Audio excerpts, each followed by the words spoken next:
Questions without notice. Are there any questions? And I give the call to the honourable member for Hume. Thank you, Mr Speaker. My question is to the Prime Minister. Will the Prime Minister rule out breaking his election promise to deliver the Stage 3 tax cuts in full?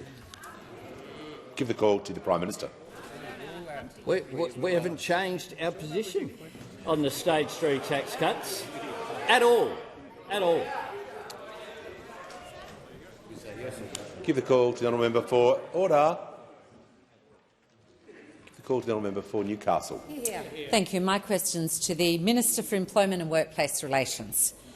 How is the Albanese Labor government closing the loopholes that undercut workers' pay, and what opposition has the government had to overcome to close the loopholes? Call to the Minister for Employment, Industrial Relations and Minister for the Arts. Thanks very much, Mr Speaker. And I want to thank the member for Newcastle both for the question and for her commitment to working people. Because the member for Newcastle has done something today that those opposite couldn't bring themselves to, and that's the member for Newcastle decided to vote for the Closing Loopholes Bill. And this now means we now have 27 times when those opposite have voted to keep wages low.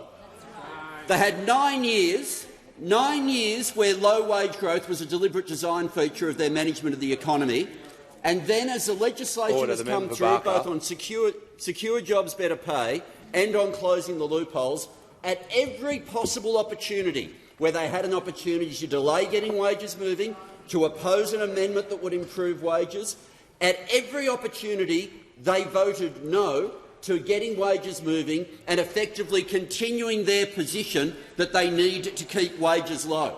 So determined to vote no that when the member for Wentworth moved an amendment simply saying this bill should be reviewed in 2 years' time, they voted no to that as well. Every opportunity they have where they can look at anything that in any way could keep wages low, that's the side that they'll be on. Well, I'm pleased that the Closing Loopholes Bill has now passed the House of Representatives. I'm pleased that that means the legislation has now passed this place that gives a fair deal for casual workers, that gives minimum standards for gig workers who have no minimum standards at all. There were no amendments from those opposite, no attempt to say, oh, maybe you should do the minimum standards differently. Their position remained, if you're a gig worker, your minimum standard should be zero. No minimum rates at all. And once again, just as they did last term, when the opportunity was there to say, should it be a crime for an employer to steal your wages, they voted no. Voted no to making wage theft a crime. Not the first time they did this. They did it to their own legislation last term as well. That somehow they think it's reasonable that if someone steals from the till, it's a crime, as it should be, but if the employer steals from the workers' wages, nothing to see here, no crime there at all. And finally, it'll close the labour hire loophole. And I've got to say, for all the talk that they may have dusting themselves with coal at different points, there's not a single coal miner in the country who doesn't know that if a labour hire worker is doing the exact same job as them, with the same experience, same level of skills, they should be earning the same amount of money. Order. There is far too much noise in the chamber. I've already had to mention the member for O'Connor and the member for Barker 3 or 4 times. They are now both warned. We're not having a repeat from yesterday. There's far too much noise. I want to hear from the member for Nichols. My question is to the Prime Minister. Labor's Murray-Darling Basin plan has been estimated by water market specialist Waterfind to cost up to $22 billion to deliver in full. Has the government undertaken modelling on the cost to taxpayers and the financial and social impacts on basin communities of water buybacks, which will drive up prices at the supermarket for all Australian families? Order. Give the call to the Minister for the Environment and Water. Thanks so much, Mr Speaker. Well, the first thing to say, of course, is that It's very clear that last time voluntary water purchase happened, the largest year of voluntary water purchase, 2011-2012, when almost 500 gigalitres of water was bought, food and beverage prices actually went down by 3.2%. So let's not pretend that this is an automatic thing. Members on my left. The second thing I think it is really important to say. Order. The minister will pause. The Leader of the Opposition will cease interjecting. Just said there's far too much noise in the chamber. The minister will be heard in silence, just as the question was heard in silence. Yeah, and the next thing I would like to say is those opposite, the National Party, are perfectly happy for anyone to buy water other than the Australian government to protect the environment. They're very happy for foreign companies to buy water. In fact, more water is owned by foreign companies that is owned by the Commonwealth Environment Water Holder. They're very happy to sell water. The member for New England, the shadow minister, when he was the water minister, bought $80 million of water. The minister will pause. The Leader of the Nationals on a point of order. On relevance, Mr Speaker. Order. Members on my right. Don't laugh at what you don't understand. Mr. Speaker. The Leader of the Nationals will get to his point of order quickly. Relevance, Mr Speaker. The question was very specific about whether the government has done any modelling on their Murray-Darling Basin plan to communities and the cost of implementing that. The minister has had a preamble. The question was not about the opposition or their policies. I'm going to direct her back to the question.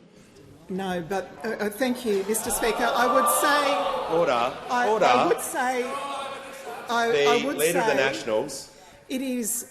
If the Leader of the Nationals really cared about farming communities, he would pass this legislation because he knows that if this legislation is not passed by the end of the Senate sitting period, then there will be automatic reconciliation that will drop water entitlements automatically. You should know that.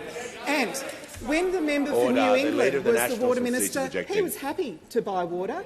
He bought $80 million worth of water from a company set up in the Cayman Islands by the Shadow Treasurer. So they don't mind. They don't mind water buybacks if it's a foreign company. If it's a foreign company.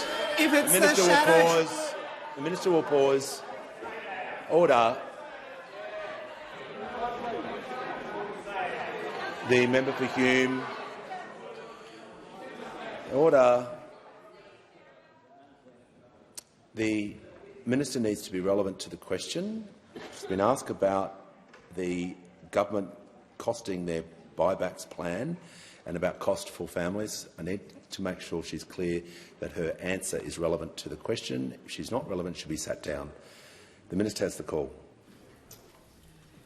Well, Mr Speaker, there has been plenty of modelling done. Members on my left. Including by Sarah Wheeler, who is a well-respected economist, who has shown that the modelling that the member claims shows that water buybacks push up prices is discredited, and the modelling that the Victorian government is relying on is completely discredited. The minister will pause. Sarah Wheeler. The minister will pause. The member for O'Connor is on a warning.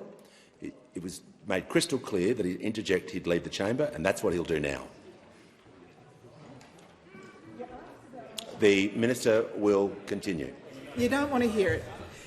The modelling done by Sarah Wheeler and other economists has shown that, of course, there are all sorts of things that affect food and beverage prices: floods, droughts, fuel prices, labour shortages, which you did nothing to deal with for farming economies when you were in government. Other thing that affects food prices are trade embargoes, like the ones that this government has successfully dealt with. So instead of pretending to help farmers, why don't you vote for the bill and actually... The Deputy Leader of the Opposition will cease interjecting immediately, so I can hear from the member for Jagga Jagga. Thank you, Speaker. My question is to the Treasurer. What does the most recent inflation data tell us, and what steps is the government taking to alleviate cost of living pressures? What approaches has the government rejected? Call to the Treasurer. Thank you, Mr Speaker, and thank you to the terrific member for Jagga for her question about today's inflation figures. Today's inflation figures showed that annual inflation moderated from 5.6% in September to 4.9% last month. Now, this was a substantial moderation, and it was a much better outcome than the market expected.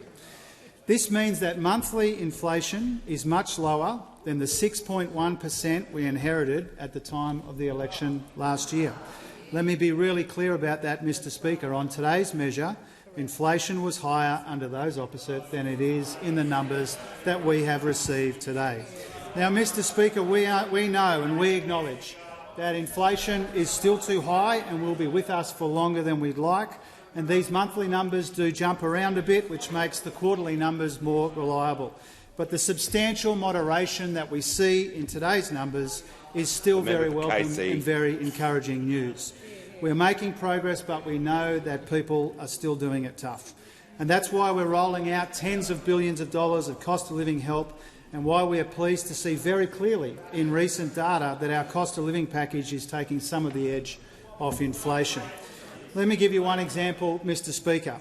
Without our plan, electricity prices would have gone up 18.8% between June and October, not 8.4%. And the ABS made it clear in their recent data that without our plan, inflation would have been half a percentage point higher than it was. Now, Mr Speaker, this is the cost of living help that those opposite voted against. If they had prevailed in this House, inflation would be higher and wages would be lower, and people would be in an even bigger financial hole than they find themselves today, Mr Speaker. And we need to remember that when they come in here and cry their crocodile tears about cost of living. They voted for electricity and rent and other key things to be more expensive, not less expensive. When they voted in this House, Mr Speaker, they are long on nasty negativity. They are short of solutions or credibility. Now, Mr Speaker, we are working for Australia and we are making progress in the fight against inflation. Our cost of living plan is taking some of the edge off these pressures. We're getting the budget in much better nick in ways that's drawn the support of the IMF, Fitch ratings agencies and the RBA Governor when she was asked. We are investing in housing and energy and skills, Mr Speaker, and we are cleaning up the mess that those opposite left behind. And we see in today's new inflation figures some welcome and encouraging progress on that front. Before I call the member for Mackellar, I just want to do some acknowledgements and welcome to our parliament. I'm pleased to inform the House that present in the gallery today is a delegation from Queensland, led by the Deputy Premier of Queensland, the Honourable Stephen Miles MP, including the Mayor of Toowoomba and the Mayor of Isaac Regional Council. I also want to welcome the Mayor of the City of Palmerston, a guest of the member for Solomon, Ms Anthea Pascoe-Bell, the Ambassador of Uruguay to Australia, Her Excellency Mrs Dianella P, and also in the gallery, in the Special Visitors Gallery today, is representatives of the Movember Foundation, a wonderful charity doing amazing things. On behalf of the House, welcome to Question Time. And I give the call the Prime Minister on indulgence. Yeah, just maybe a shout out as well for the crew from Movember. Who are here, Michelle Terry, the CEO, and Richard Deutsch, the Chair of Movember. 20th anniversary of Movember. I'm advised by my staff who participate in Movember, sometimes more than I would like, that they have raised over $1 billion over 20 years. That is quite an extraordinary effort. So congratulations to all who are involved and all who participate. And on indulgence, the Leader of the Opposition. The Prime Minister's giving me a bit of stick about facial hair. I would say, as the father of 2 sons, one of whom's just come back from school. He's sporting a mullet and a big mo. That other Australians should follow suit, even against their parents' advice, but do it in the name of Movember. And if you are after a good cause to support, or you're thinking of somebody who is far away but that you would like to give an early Christmas present to, I'd advise all Australians to go to the Movember website to provide sponsorship and support to a very worthy cause. I commend all of those who are involved in the promotion, in the governance and in a program that every Australian has really taken as a very special cause. So congratulations to all those involved. And I'd love to be joining you this year, but perhaps a donation in lieu would be sufficient. Thank you. And I give the call. And I give the call to the honourable member for Mackellar. Thank you, Mr Speaker. My question is to the Minister for the Environment. During the last election campaign, the government promised to expand the water trigger in the EPBC Act to include shale gas projects.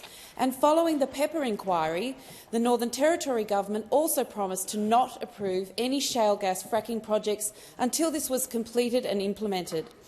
So, with several shale gas fracking projects in the Beetaloo Basin due to be approved in the near future, will the government ensure that an expanded water trigger is in place before any of these projects are given the green light? Thank you.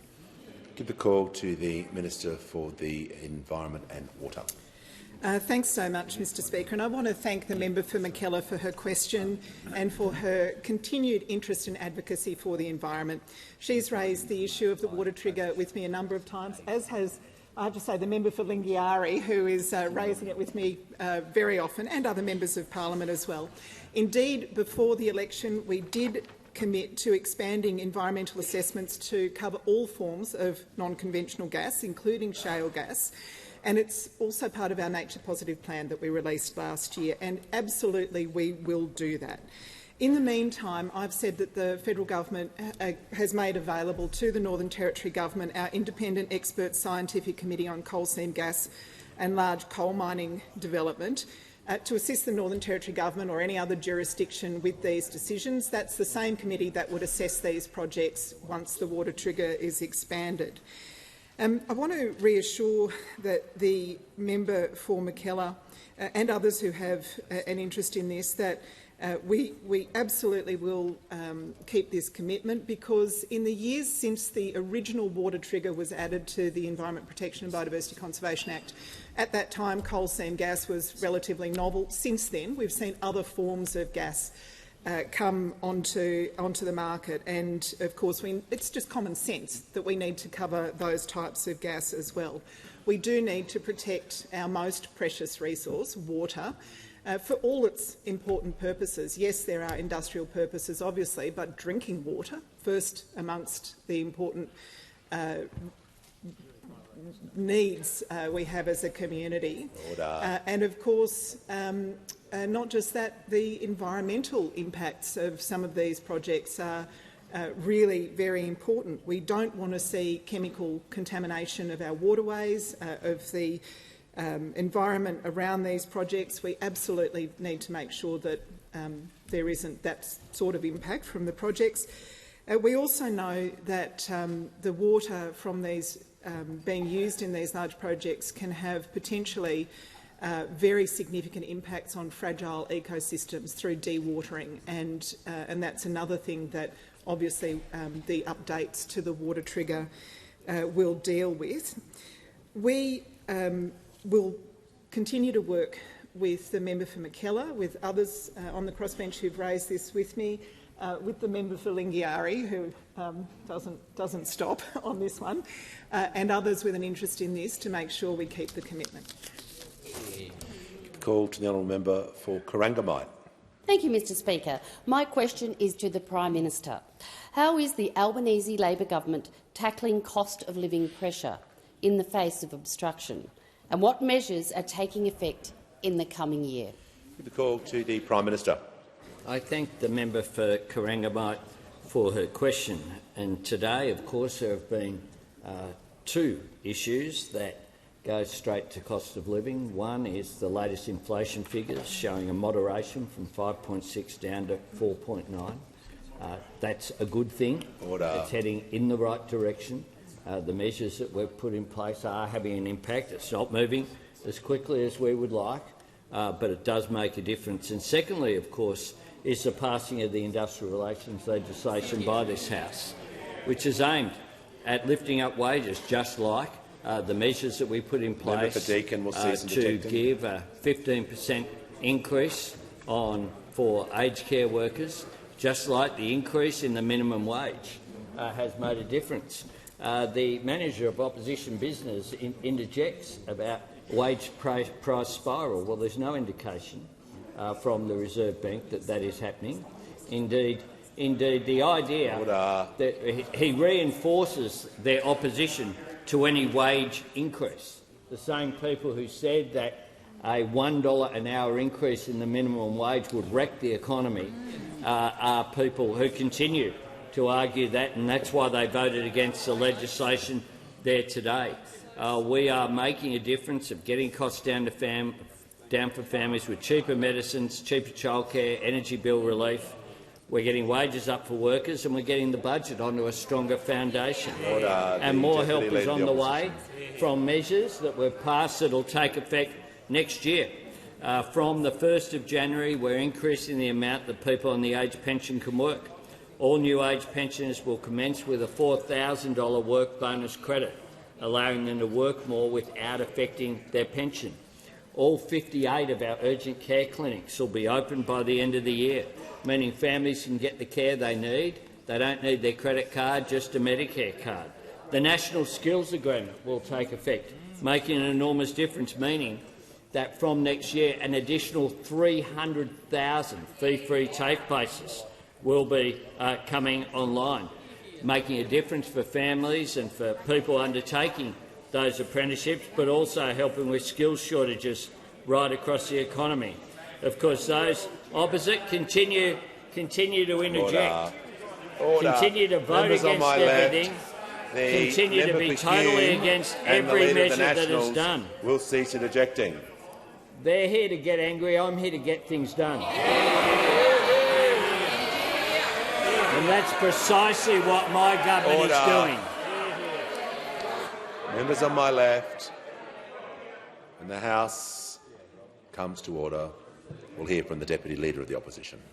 My question is to the Minister for Home Affairs. The minister failed to prepare for an expected High Court loss and then falsely claimed she was advised she would win.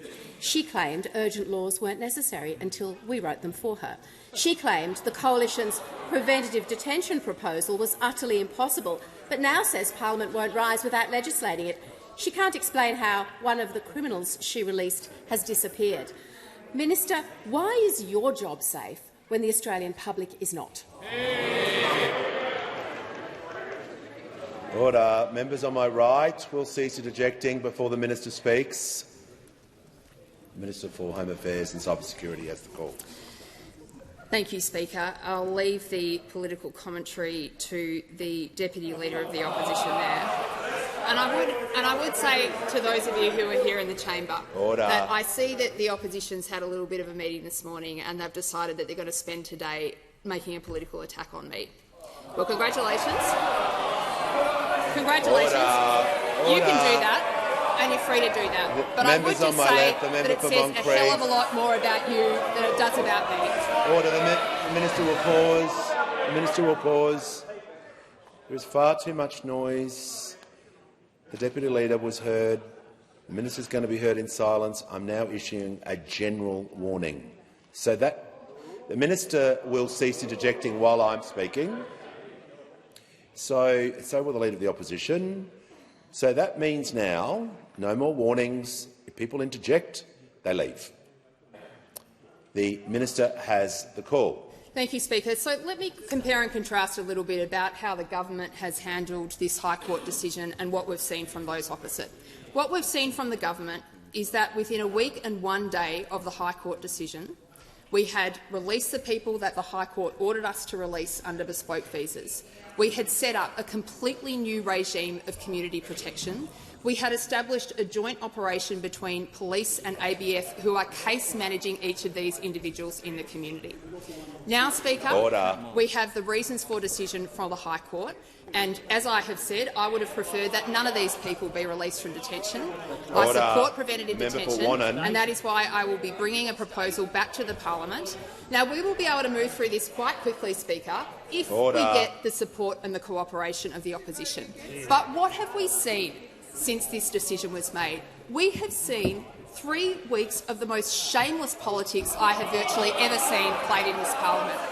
And that included, Speaker, included the opposition's unbelievable action earlier this week, where we brought a proposal to this parliament, the Minister for Immigration brought a proposal to this parliament to strengthen the laws that we passed to criminalise pedophiles loitering near schools.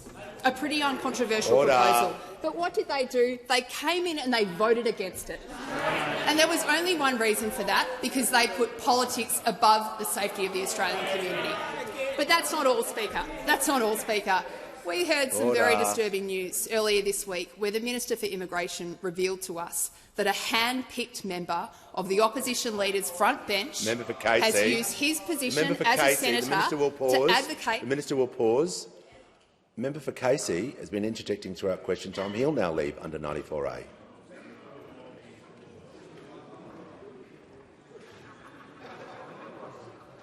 Whoever's laughing down the back there, the member for Macarthur, I'm not sure if it's you, but it's far too much noise. Order. The Leader of the Opposition will cease interjecting. The Minister in continuation. Thank you, Speaker. We heard some very disturbing news earlier this week that a hand-picked person on the front bench of the Leader for the Opposition has used his position as a senator, not once but twice, to advocate for the release from detention of a child sex offender. Speaker, a child sex offender. Order. The Deputy Leader of the Opposition is seeking a point of order. The Minister will pause. The Minister will pause. Mr Speaker, the point of order is on relevance. How can those remarks possibly be relevant? And you, Mr Speaker, have ruled that constantly reflecting on the opposition is not an answer to a question from us to a minister. Order. Member for Lawler, the Leader of the House. Thanks, Mr Speaker. Just to the point of order, the relevance rule got really broad, I suspect, when the Deputy Leader of the Opposition got to the tag at the end of that question, and that certainly opened it up. The question was about specific issues, and the last part of the question was about the Australian public not being safe, and some compare and contrast is allowed under the broad nature of the question. But the Minister is in order, but if she strays, I'll make sure she returns to the question. Thank you, Speaker, and I hope I'll get the opportunity to return to the matter of Senator Smith and the utter failure of the Leader of the Opposition to show leadership on this matter shortly. But before I finish up, Speaker, let me say this. We have to come together as a parliament now and find a long-term solution to this matter. Order. Now, we are here, and while you are in meetings plotting about your political strategy, we're in meetings doing the work and solving the problems we need. Give the call to the member for Bendigo. Thank you, Speaker. My question is to the Minister for Immigration, Citizenship and Multicultural Affairs. How is the Albanese Labor government responding to the High Court reasoning announced yesterday? How is the government acting to keep Australians safe? And what approaches has the government rejected? Give the call to the Minister for Immigration, Citizenship and Multicultural Affairs. Thank you, Speaker. And I thank my good friend, the member for Bendigo, for her question and recognise her keen interest in these issues. And I want to begin, of course, again by thanking the members of the ABF and the Federal Police for their efforts, their outstanding efforts, working with state and territory law enforcement officials to ensure community safety, our #1 focus. And say again, earlier this week we passed legislation through the House to make strong laws even stronger, as the Minister for Home Affairs just made clear. And I say again, we are working to make it an offence for recently released detainees to go within 200 metres of a school, daycare centre or childcare centre. Shockingly, members opposite who are interjecting voted against this, not once, but twice. Now, yesterday the High Court has handed down its reasons, and we have made very clear that we want to put in place a strong and a durable preventative detention regime, which is needed for the most serious offenders, something I would hope that all members would agree. Because we need this parliament to come together to make this a reality. And we expect the opposition to work with us on this, because it's not their tough talk that makes a difference. It is strong laws in place. And I'm asked about alternatives, Speaker. And of course this week we've seen Senator Smith, who wrote a letter requesting that a convicted pedophile be released from immigration detention. He asked that he be transferred from Christmas Island into the community, knowing the serious nature of this man's offending. He still requested this release, as the Minister for Home Affairs just said twice. Let me be clear. I didn't let him out. Community safety is the utmost priority of this side of the chamber. But I can tell you who did make a decision, Speaker. I can tell you who did. The Leader of the Opposition.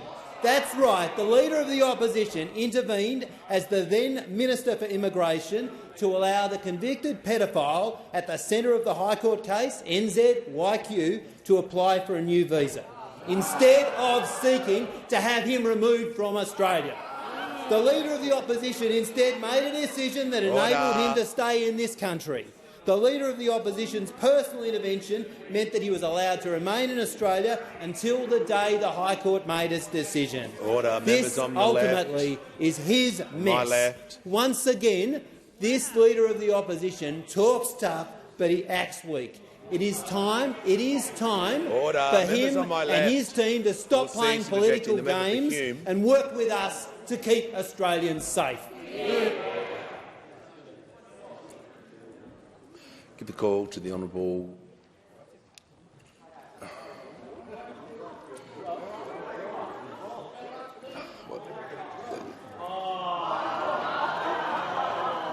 Order.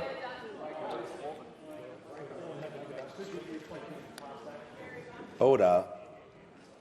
The Leader of the Opposition has the call. Thank you very much, Mr Speaker. My question is to the Prime Minister. The government has been flat-footed and asleep at the wheel since the High Court decision on the 8th of November. That much and much more is obvious. Now, Mr Speaker, given the... Members on my right. Members on my right. Members on my right will cease interjecting immediately. The Treasurer will cease interjecting. Order. The Leader of the Opposition will begin his question again. It's going to be heard in absolute silence. Thank you very much, Mr Speaker. The government's been caught flat-footed and asleep at the wheel since the High Court decision on the 8th of November. The seriousness of this matter includes the release of one high-risk offender into the community, potentially a rapist, potentially a child sex offender. The government refuses to provide any detail. Can the Prime Minister update the Australian public what risk there is to them, and what detail does he have to give some assurance to the Australian people that this individual will be brought back into custody as soon as humanly possible? Prime Minister has the call. The Leader of the Opposition will resume his seat. The Prime Minister has the call. I thank the Leader of the Opposition for his question and his dexterity in pointing out who was flat-footed when they ran out of questions after 4 today. The fact is this. In the months leading up to the High Court's decision, the government was preparing for the possibility of the Court's decision overturning coalition government legislation, with community safety as our primary focus. And that is what enabled the government to respond quickly, to engage with police and officials. The Prime Minister will pause. The member for Bowman has been constantly interjecting. He'll leave under 94A. There is a general warning. It's not a free-for-all. People just can't feel that they can just say what they want when they want, constantly.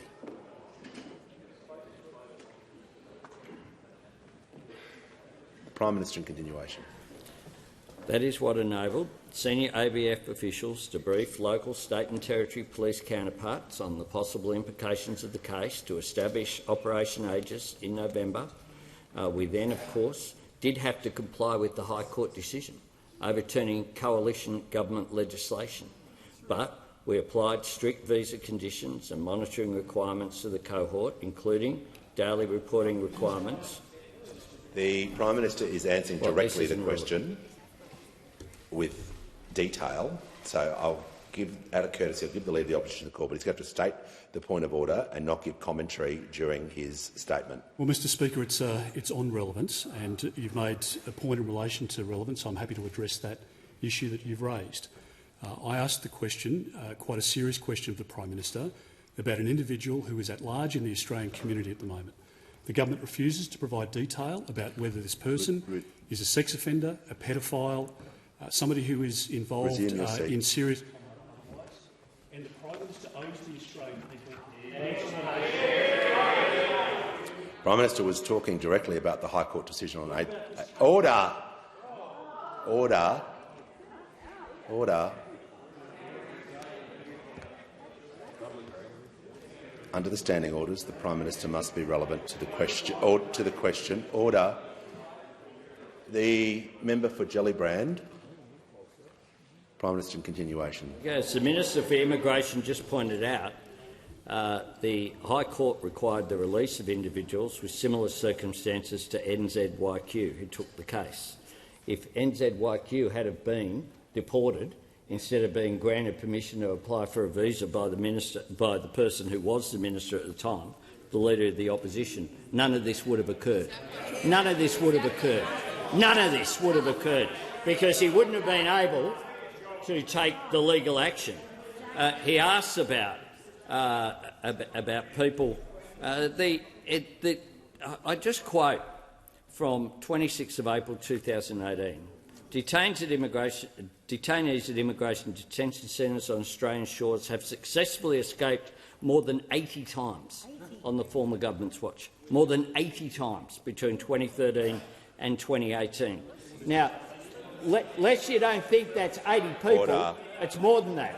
It's more than that because the total number of detainees who escaped detention during the period would be higher because some reported incidents have involved more than one person. Order.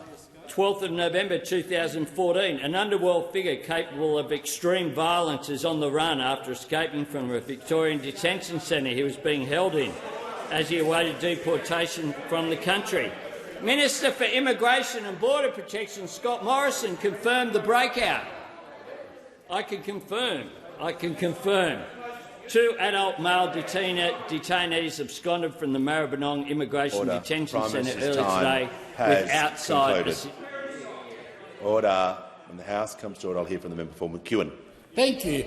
My question is to the Minister for Home Affairs. What is the Albanese Labor government doing to keep the community safe in the wake of the High Court decision on indefinite detention? What other approaches to community safety have been raised? Give the call to the Minister for Home Affairs and the Minister for Cybersecurity.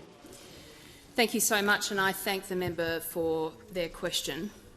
Speaker, one thing has guided our government through the last few weeks as we've worked through this issue, and that is the safety of the Australian community. That's why we have moved as quickly as we have to implement the measures that have been executed on so far, and that is why we are moving quickly to implement a preventative detention regime within the parameters laid down by the High Court 24 hours ago. And I'd say the Prime Minister has made this absolutely clear to the parliament. We will not rise as a parliament until we have a preventative detention regime in place. And I call on those opposite to come out and support the work that Labor is doing to put this in place. Speaker, you would think that the government's approach to this matter would be bipartisan, because we have been driven by community safety. But we have seen and heard some extraordinary things from the opposition this week. We saw on Monday, the opposition, led by the Leader of the Opposition, come into the parliament and vote to protect pedophiles over children. That's what they did. Voted to protect pedophiles over children. There was nothing objectionable in that bill, and yet Labor's attempt to criminalise pedophiles loitering near schools was voted against by the Leader of the Opposition. And we have also heard, Speaker, that Senator Smith, a hand-picked member of the opposition leader's front bench, chose to use his power, his precious power, as an Australian senator to advocate for a child sex offender. He didn't do it once, he did it twice. This is an individual who was convicted of child sex offences involving a teenage girl. And Senator Smith described in his letter, he described that offending in his second letter to the Immigration Minister as being, quote, on a consensual and non-consensual level. And I'll leave it to the Leader of the Opposition to explain what Senator Smith could possibly have meant by consensual sex with a child. Now, the Leader of the Opposition loves to talk tough. We hear it all day on borders, on immigration, on national security, but the record just doesn't back it up. Surely, Speaker, surely this is the simplest test yet. We hear again and again the Leader of the Opposition come into the chamber and make heartfelt speeches about child sex offences, yet he has an apologist for this conduct on his front bench. He can do something to change it, and I call on him to do it. The call to the honourable member for Wannon. Thanks, Speaker. My question is to the Minister for Immigration. Al Jazeera has reported that Cyril Azhar Umar, who was sentenced in Malaysia for the murder of a pregnant woman that involved shooting her and then blowing up her body with explosives, was released from immigration detention into the Australian community not wearing a tracking device or subject to a curfew. Can the minister confirm whether this is true? The call to the Minister for Immigration, Citizenship and Multicultural Affairs. Thank you, Speaker, and I thank the Shadow Minister for his question. I will say that if I am unaware of those media reports, I'll obviously look into them. I can say that, as I've said repeatedly, that every person required to be released by order of the High Court was done so, and in respect of every one of them, 141, strict visa conditions were applied initially, and then following, of course, the passage of legislation that we were able to get through the Parliament on the Thursday of the last sitting week. Obviously, in respect of the persons subject to the conditions after the passage of legislation, I was required to make a determination in respect of each of them in respect of the additional condition. Has the minister concluded his answer? Move to the member for Hunter. Thank you, Mr. Speaker. My question is to the Deputy Prime Minister. What are the recent practical steps the Albanese Labor government has taken in the pursuit of defence policy? Why is this required after a wasted decade? Give the call to the Deputy Prime Minister and Minister for Defence. Thank you, Mr. Speaker. Last Thursday, the Minister for Defence Industry, on behalf of the government, announced a strategic shipbuilding partnership with Austal, which represents the first occasion on which the Commonwealth Government has committed to continuous naval shipbuilding in Western Australia.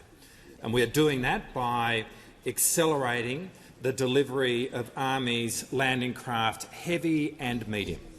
And so in the process, we will provide for a more agile and more nimble Army which is capable of projection. And this is entirely consistent with the foundational thinking that has been undertaken in the Defence Strategic Review, the central thesis of which is to build for our country a defence force that is capable of impactful projection. And so, be it bringing forward the delivery of our nuclear-powered submarines by a decade, or properly investing in our long-range strike capability, or restructuring our Army so that it is better able to operate beyond our shores, all of these decisions have been taken with the singular focus of giving us a defence force which can project, and that, Mr. Speaker, is how defence policy is done. And it stands in stark contrast to those opposite. Because those opposite didn't do defence policy, they did defence politics. They didn't do strategy, they did hoopla. They spent the better part of a decade yelling at China, and yet in the same time they opened up a gaping capability gap with our submarines. They talked a massive game when it came to defence spending, and yet at the same time they secretly squirreled billions of dollars out of the defence budget. Deputy Leader of the But, Opposition. Mr Speaker, we should not be surprised, because that is how they operated, but it is how they continue to operate, and across the board. I mean, we have heard the Leader of the Opposition talk a massive game when it comes to community safety, and yet at the very same time Gippsland. a member of his front bench is writing letters advocating for the release of a convicted child sex offender. And right there, Mr Speaker, is a test for his leadership, a test which he will fail, just as he has failed to provide for the defence of our country. Well, Mr Speaker, our government is very different. We have engaged in the strategic thinking, and we are backing it up with the practical decisions which are keeping Australians safe. Call the member for Herbert. I give the call to the member for Curtin. This is a question for the Treasurer. In the Employment White Paper, the government says productivity growth must be the key driver of improvements in living standards over the long term. We have an extremely complex industrial relations system, made more complex by today's passage of the Closing the Loopholes Bill. How could adding this complexity possibly improve our productivity? Call to the Treasurer.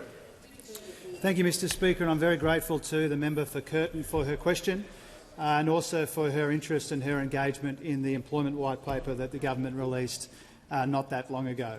I do believe that the lift in living standards that we desperately need as a country in the coming years will come from a more productive, more competitive, more dynamic economy.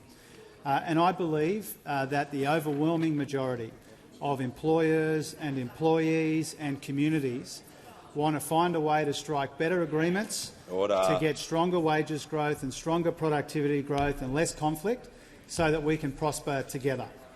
I don't believe that the path to productivity in this country is to make people work longer and harder for less. And here's where I depart, Mr Speaker, from those opposite in their approach to industrial relations.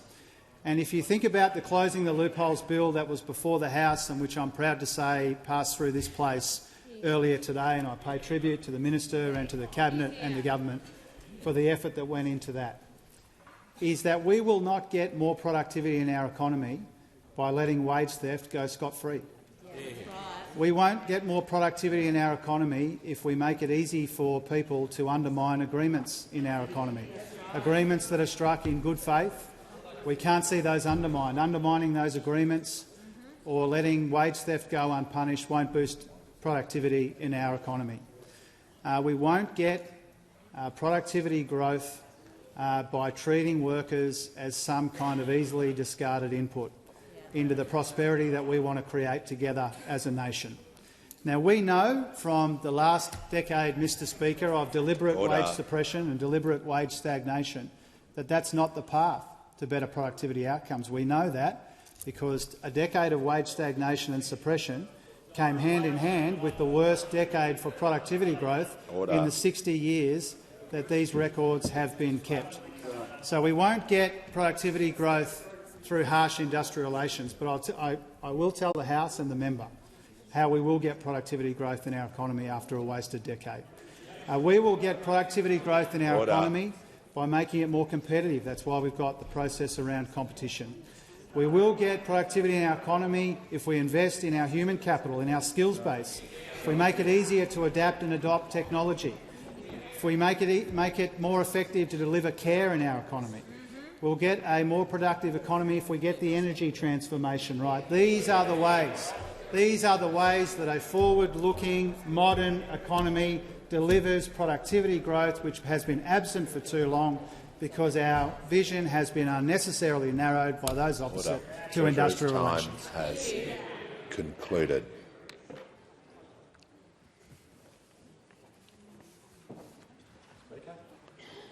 Give the call to the honourable member for Aston. Thank you, Speaker. My question is to the Minister for Climate Change and Energy. How will the Albanese Labor government's expanded capacity investment scheme support reliable electricity, and what has been the response to this significant announcement? Give the call to the Minister for Climate Change and Energy. Well, thanks very much, Mr Speaker, and I thank the honourable member for her question. And what a difference she's made to the House since her arrival in April, Mr Speaker, her very positive arrival. Now, Mr Speaker, the honourable member asked me about the expanded capacity investment scheme, and it will support much more reliable energy right throughout our country. And in fact, the 32 gigawatts of generation it will support will be enough for 10.5 million households, Mr Speaker. And it's important that we replace energy that is leaving the grid before it leaves. We had almost 27 gigawatts of announced generation leaving the grid under the previous government and no plan to replace it for 9 years. And of course, the honourable member asked me how the announcement has been received. And perhaps most importantly, the state and federal energy ministers met last week and issued a communique. And that communique is, of course, unanimous.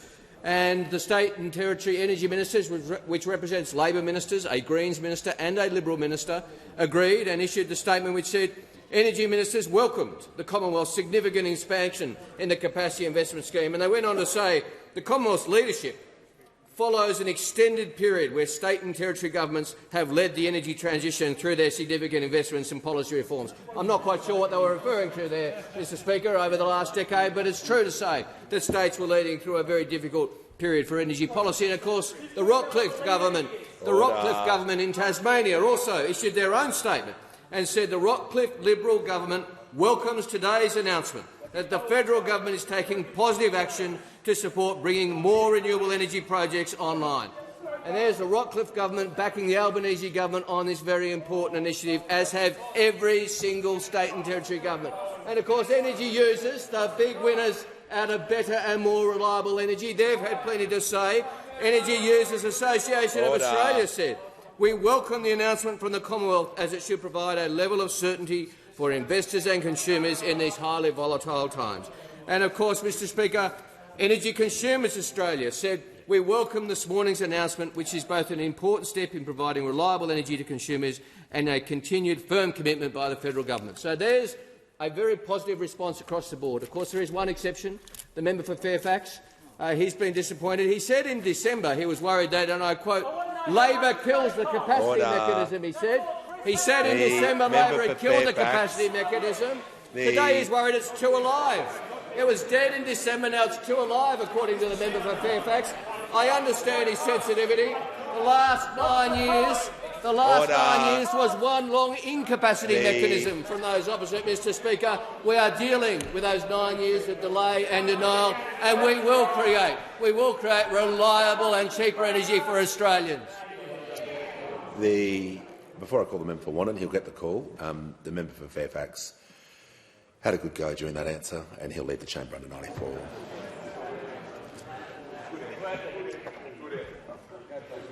The member for Fairfax will leave the chamber immediately. The member for Wannon has the call. Thanks, Speaker. My question is to the Minister for Home Affairs. On 30 May 2023, the government told the High Court it was an agreed fact that there was no real prospect of NZYQ being removed from Australia in the reasonably foreseeable future.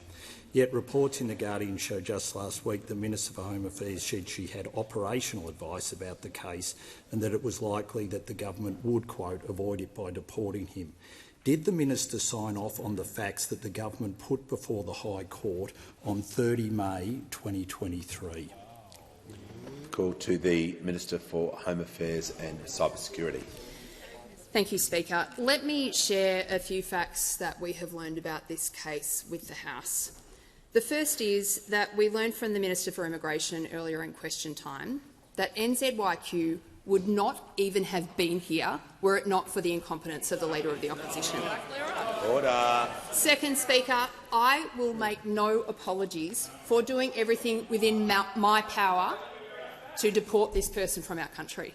I'm not going to apologise that. In fact, Speaker, I would say again to the parliament that if I had any legal power The minister is 30 seconds into her answer. The member for Wannon will only have one chance to raise a point of order on relevance. I'm not sure if he wants to do that right away. Okay. I would. Give him the call. We're just calling for a statement of fact. Did the minister So sign off on... Resume your seat. Order. Order. Resume your seat. The member for Wannon, I gave you a hint that it had to be on relevance, and you got up and you said what you wanted to say. So that's an abuse of standing orders, and you continually do that, and you'll leave the chamber under 94A.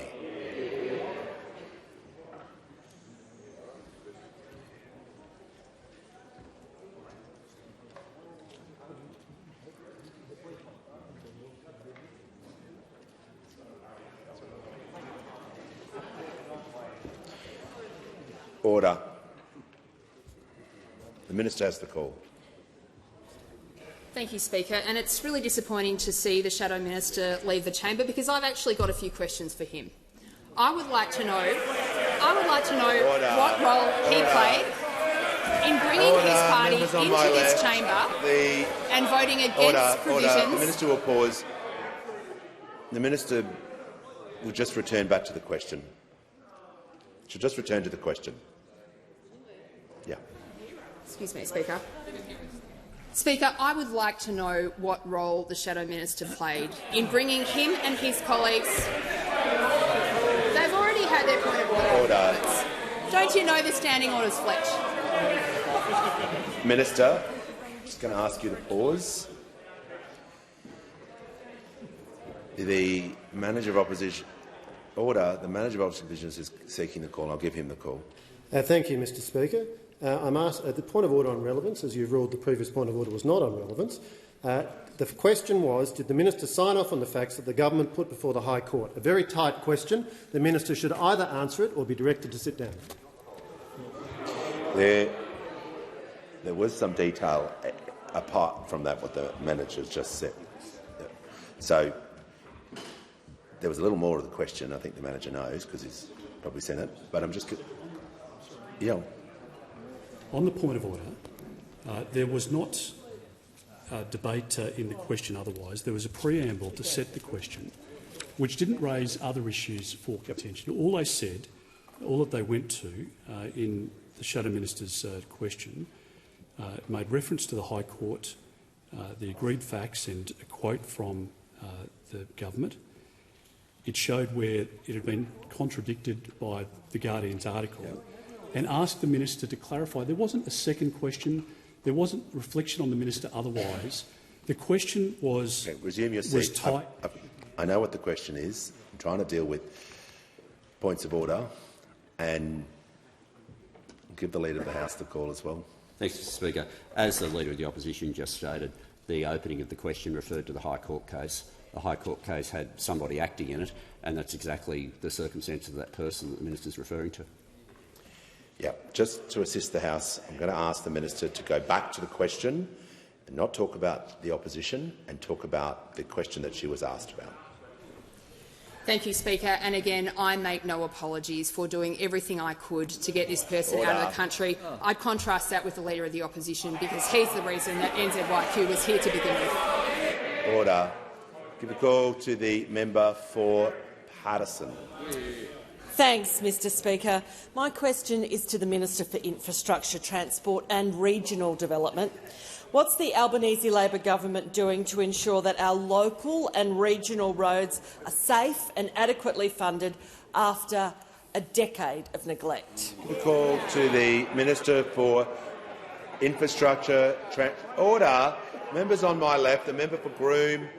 There's going to be silence before I even call the minister. The Minister for Infrastructure, Transport, Regional Development and Local Government has the call. Thank you very much, Mr Speaker, and can I thank very much the member for Paterson for her question. She knows how much investing in projects like Raymond Terrace Road are for regional communities. Can I also welcome the delegation of mayors from Queensland who I met with this morning, a really productive discussion. They do fantastic work for their local communities every single day. The Albanese Labor government is strengthening its commitment to road safety and by significant increases in funding to our local councils.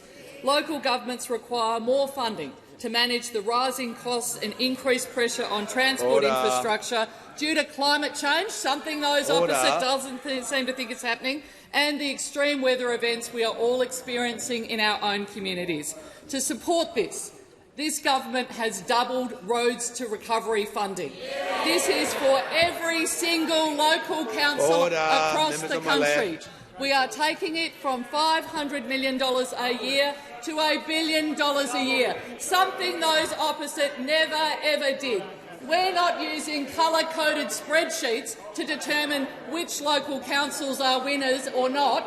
We are making sure that every single local council across this country, in communities you represent, in communities the Independents and the Greens represent, and communities we represent, because we know how important local roads are. We know that local councils look after 75% of our local roads, and we know how important the doubling of this funding is. We are also increasing the Black Spot Road funding program, a funding again that those opposite couldn't actually get the money out the door for. We want to make sure that every single dollar of that goes to local roads and goes to improving road safety. We are also creating a new program by merging the Heavy Vehicle Productivity Program, the Bridges Renewal Program, and increasing funding for that for local councils for some of those larger projects that we know are often beyond their means to do. And what have other people said about this decision? We've got the CEO of the grain growers. Now, those people they represent might drive a bit on some of those roads, and they've said to the governments, we welcome the strong support for local road funding and look forward to working with the government to improve our regional roads. The National Farmers Federation have said, we thank the government for the commitment to improving regional infrastructure through their new funding, and we too look forward to working with the government to improve our regional roads. The Australian Local Government Association. It is fantastic to see the government recognising the importance of local infrastructure and the key role it plays in building more resilient and connected communities. Only this government is committed to increasing money for local government and the roads that we all drive on every single day. The minister's time has concluded. The member for Wright. When the House comes to order, I'll hear from the member for Fowler. Thank you, Speaker. The question is to the Prime Minister. By 2030, 10 million passengers will travel through Western Sydney Airport. Western Sydney residents deserve metros and roads like other areas. We travel long distances for work. The East-West Metro has been cancelled, and now your government has cut $160 million from the M12-M7 connection, yet still funds the Epping Bridge expansion with $220 million. Why is Western Sydney treated as second class and not prioritised given our disadvantages? Order. Prime Minister has the call. Thank the member for Fowler for her question, and the premise of it, though, is completely wrong. Completely wrong. Order. As I have had discussions with Premier Chris Minns about, I am a major supporter of the second Sydney Airport. I think it is a very important piece of infrastructure, and it is something that does require a range of infrastructure around. Of course, Western Sydney Airport would be built had the Howard government, when they came to office, not cancelled funding for a project that was already under construction. That was already under construction and had the sod turn and had funding in the budget, funding that was ripped out by the first Howard budget back in 1996. That's what happened. It would have been up and operating for more than a decade now had that not occurred. Because the importance of Western Sydney Airport is that for the first time, instead of everything turning towards the centre of the CBD, it will be turned outside. Turned outside. We have.